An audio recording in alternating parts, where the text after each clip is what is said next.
J'ai ouvert un nouveau classeur, donc comme vous le voyez, il s'appelle classeur 2, où je vais avoir une seule feuille à l'intérieur avec différentes cellules. Excel fonctionnera par des cellules et pas par des cases.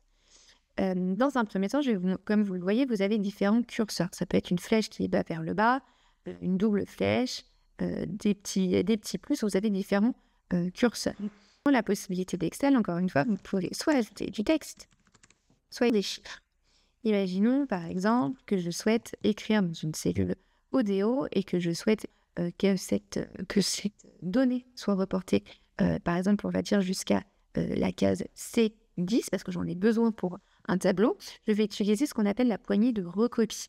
Pour cela, je vais sélectionner. Donc, quand je sélectionne, c'est juste un seul clic, ma cellule C1, et je vais aller en bas à droite. En bas à droite, si vous le faites en même temps que moi, vous allez voir, vous avez un petit carré un petit peu plus épais.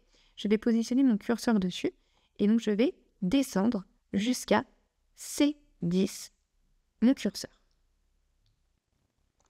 Et ça va me recopier exactement la même chose grâce à la poignée de recopie.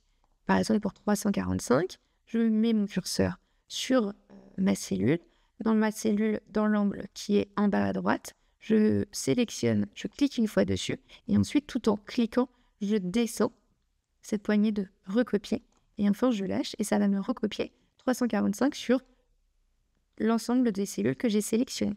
Là, c'est la poignée de recopie.